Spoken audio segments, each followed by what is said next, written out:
देविका ने अपने आंसू पोंछे और उठ खड़ी हुई। वह सीधे ही लता के घर गई। उसे देखकर लता बोली, देविका तुम? तब देविका बोली, लता तुमने मेरी बहुत मदद की है, मैं तुम्हारी हमेशा एहसानमंद रहूंगी। लेकिन मैं फिर से उस नरक में नहीं जा सकती। मैं नहीं चाहती कि मेरी बेटी उस नरक में मेरी तरह ही घुट घुट कर जिए। मैं अपनी बेटी के लिए कुछ भी कर सकती हूँ। यहाँ तो वे दरिंदे मुझे चैन से जीने नहीं देंगे, इसलिए मुझे यहाँ से जाना होगा। यह सुनकर लता कहती है, लेकिन देविका तुम जाओगी कहाँ? तब देविका बोली, पता नहीं लता, लेकिन यहाँ से इतनी दूर चली जाना चाहती हूँ कि जहाँ पर उन दरिंदों की परछाई भी ना पड़े। मैं नहीं चाहती कि जिस तरह बचपन से लेकर आज तक मैं घुट घुट कर जी हूँ, वैसे मेरी बेटी जिए।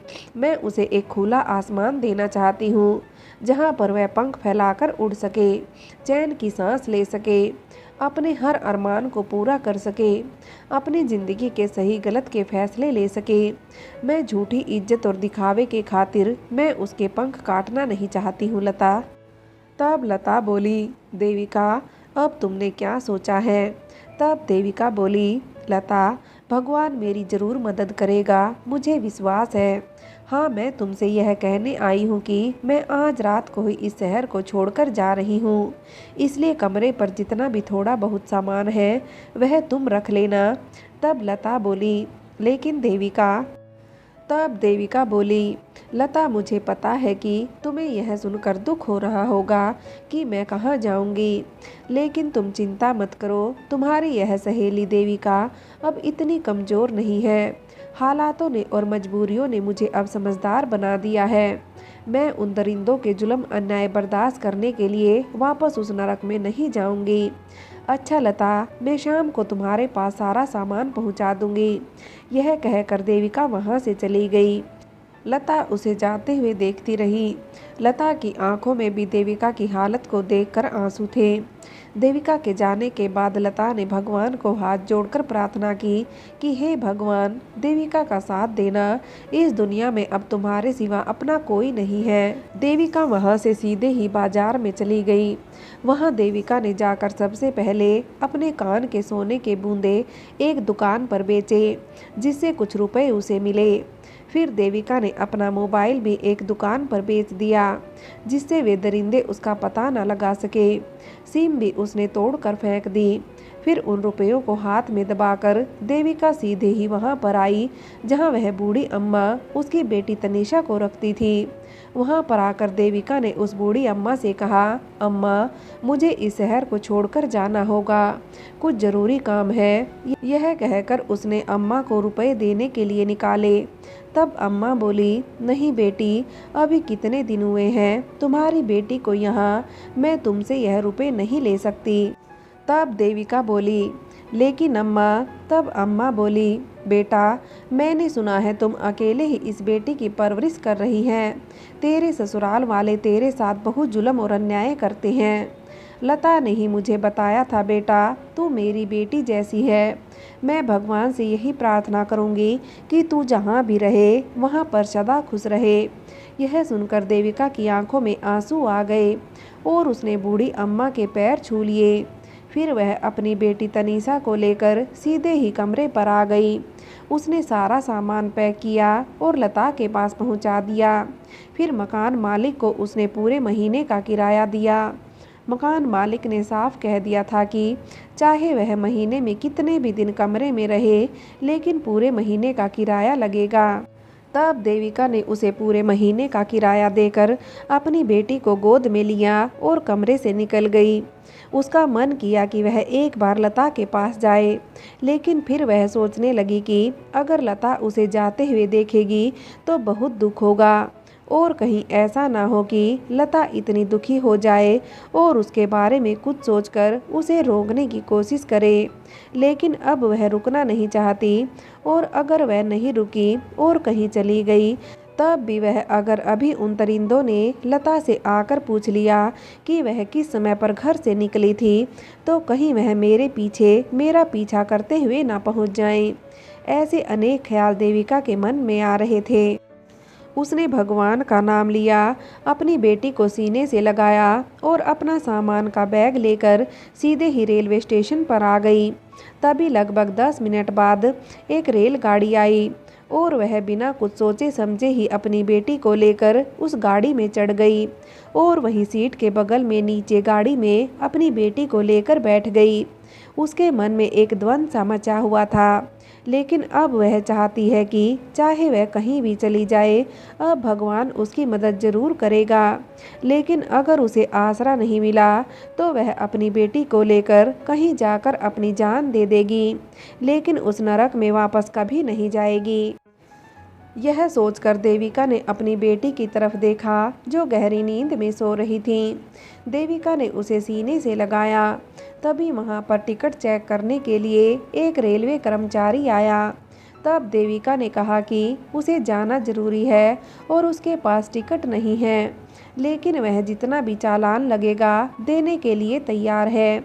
यह सुनकर रेलवे कर्मचारी ने भी कुछ नहीं कहा और देविका ने सारा चालान भर दिया और वहीं पर बैठी रही। तब रेलवे कर्मचारी को उस पर दया आ गई और उसने उसे एक सीट बैठने के लिए दे दी, जो कि किसी की सीट थी, लेकिन वह यात्री आया नहीं था। देविका उस सीट पर बैठे अपनी बेटी को गोद में लिए खिड़की के बाहर देखती रही। रात के लगभग 9 बज चुके थे। अंधेरा काफ़ी गहरा चुका था। देविका अब उस शहर को काफ़ी पीछे छोड़ आई थी, जहाँ से भी कहीं जाने के लिए गाड़ी में बैठी थी।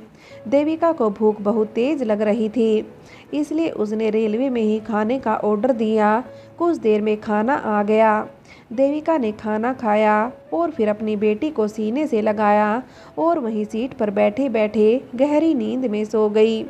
जब सुबह देविका की नींद खुली तो देखा कि सुबह के 8 बज रहे थे और देविका अब एक अनजान नए शहर में आ चुकी थी। गाड़ी रुकने पर देविका गाड़ी में से अपनी बेटी और अपने सामान के साथ बाहर आई। देविका यह सोच रही थी कि अब ये दरिंदे यहाँ तक नहीं आ सकेंगे, क्योंकि अब देविका एक दूसरे राज्य के दूसरे शहर में अपनी नई जिंदगी की शुरुआत करने के लिए पहुँच चुकी थी। देविका नए राज्य के नए शहर में आ पहुँची थी, जहाँ उसे उन दरिंदों से दूर आने की खुशी थी। वहीं उसे इस बात की बड़ी चिंता थी कि अब वह कहाँ पर जाएगी। वह तो इस शहर के बारे में ना कुछ जानती है, ना यहाँ पर उसका कोई अपना है। वह अपनी मासूम बेटी को लेकर कहाँ जाएगी। लेकिन देविका ने अब घबराने की बजाय हिम्मत से काम लिया। वह अपनी बेटी को लेकर स्टेशन से जैसे ही बाहर आई तो ऑटो रिक्शा वालों ने उसे घेर लिया। हर कोई अपनी ऑटो रिक्शा में सवारी बैठाने के लिए आने वाली हर सवारी से आग्रह कर रहा था। तभी देविका की नज़र एक लेडी ऑटो रिक्शा ड्राइवर की तरफ गई। देविका उस औरत के पास गई। वह औरत देविका को देखकर बोली, आइए मैडम आइए, बताइए आपको कहाँ जाना है। यह सुनकर देविका बोली, यहाँ पर कोई सस्ता सा होटल है खाने और रुकने के लिए।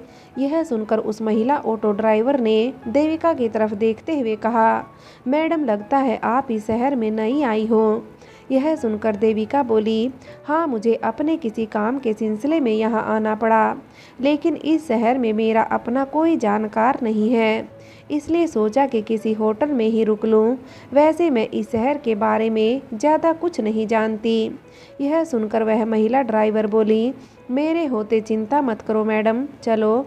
तब देविका बोली, मुझे एक ऐसा होटल चाहिए जहां खाने और पीने की ठीक ठाक व्यवस्था हो और साथ में किसी तरह की कोई परेशानी ना हो।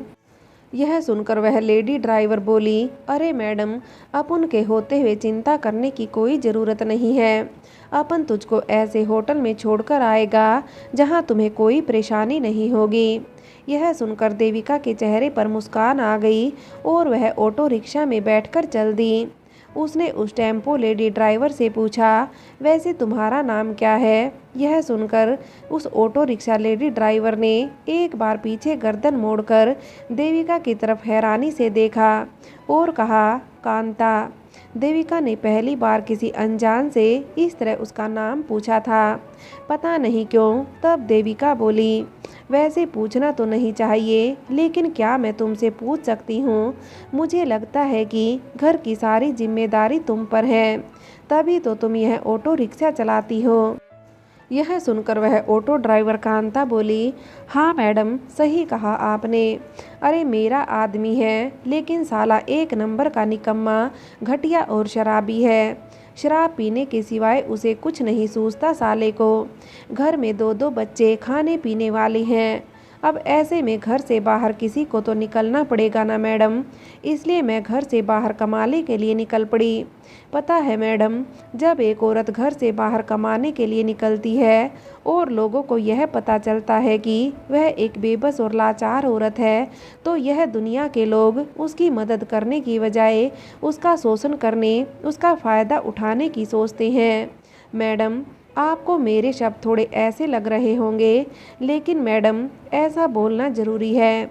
और ऐसे मर्दाना आवाज़ में उल्टा सीधा बोलते बोलते यह बोलने की जैसे आदत ही पड़ गई है, क्योंकि अपनी इज्जत की रक्षा करने के लिए और अपने परिवार का पेट पालन करने के लिए थोड़ा सख्त बनना भी ज़रूरी है। यह सुनकर देविका किसी सोच में डूबते हुए बोली, हाँ कांता, तुमने बिल्कुल सही कहा। तभी कांता बोली, लो मैडम, आपका होटल आ गया। वैसे मैडम, यह मेरा कार्ड है, रख लो, इसमें मेरे फ़ोन नंबर है, कोई वीआईपी कार्ड नहीं है। यह कहकर कांता हंसी और बोली, मैडम, अपन रोज़ यहीं से होकर गुजरता है, अगर किसी मदद की ज़रूरत हो तो बोलना, और अगर तुम्हें ऑटो रिक्शा से कहीं जाना आना हो तो फ़ोन करते ही हाजिर हो जाएगा। यह सुनकर देविका मुस्कुराते हुए बोली, जी। तब कांता बोली, रुको मैडम। तब देविका बोली, हाँ क्या हुआ? तब कांता बोली, अरे मैडम, इस होटल में अपनी अच्छे से जान पहचान है। होटल का जो मैनेजर है ना, साला एक नंबर का लालची इंसान है। वह जब किसी नए आदमी को आए देखता है ना, तो खुद रुपए बचाने के लिए जो होटल में खाने और पीने का खर्चा है ना, उससे ज़्यादा बताता है। एक बार मैं तुम्हारे साथ चलती हूँ, जिससे वह तुम्हें खर्चा ज़्यादा ना बताए। यह सुनकर देविका के चेहरे पर मुस्कान आ गई। तब कांता उसके साथ अंदर गई और देविका को एक कमरा दिलवाया। कांता को वहाँ के मैनेजर और सारा स्टाफ जानता था। कांता सभी से मर्दों की आवाज़ में बातें करते हुए, धमकाते हुए कह रही थी, अगर मैडम को किसी तरह की परेशानी हुई ना, तो अपन तुम्हें छोड़ेगा नहीं। देविका उसके बात करने का यह अंदाज देखकर अपनी हंसी नहीं रोक पा रही थी। उसे कांता का बेबाक और सच्चे दिल से किसी की मदद करना बहुत पसंद आया। देविका को कमरा दिलाने के बाद कांता बोली, अच्छा मैडम, अपन चलता है, वैसे ज़्यादा नहीं रुक सकता, धंधे का टाइम है, दूसरी गाड़ी आती ही होगी, अपन को और सवारी भी तो पकड़ने का है।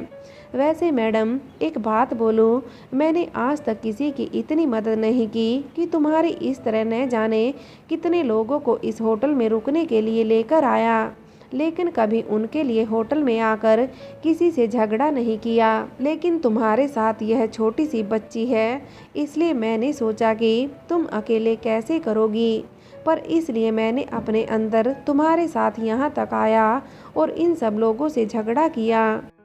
वैसे मैडम, अपन चलता है, अगर कोई काम हो तो ज़रूर याद करना। यह सुनकर देविका बोली, जी। और वह कमरे की चाबी लेकर और अपना सामान लेकर कमरे में आ गई। उसने कमरे को अंदर से अच्छे से बंद किया और अपनी बेटी को बेड पर लिटाया। फिर उसने बाहर आकर कमरे में तुरंत ही वेटर को दूध लाने के लिए और खुद के लिए खाना लाने के लिए बोल दिया। कुछ ही देर में वेटर दूध और खाना लेकर आ गया। देविका ने अपनी मासूम बच्ची को दूध पिलाया, फिर खाना खाया। खाना खाने के बाद देविका अपनी बेटी के साथ बेड पर लेट गई। उसे कल की चिंता हो रही थी। वह सोच रही थी कि इस शहर में उसे कोई काम मिलेगा या नहीं। अभी तो उसके पास अपने बेचे गए सोने के बूंदों के कुछ रुपए थे, इसलिए वह इस होटल में रुक रही है। अगर उसे काम नहीं मिला और उसके पास रुपए खर्च हो गए तो वह कहाँ पर जाएगी। तब देविका सोचने लगी, नहीं, मुझे कोई ना कोई काम तो ज़रूर मिल जाएगा और भगवान मेरी मदद ज़रूर करेगा। यह सोचते हुए देविका गहरी नींद में सो गई। फ्रेंड्स, आगे की कहानी के लिए कहानी का अगला भाग देखें।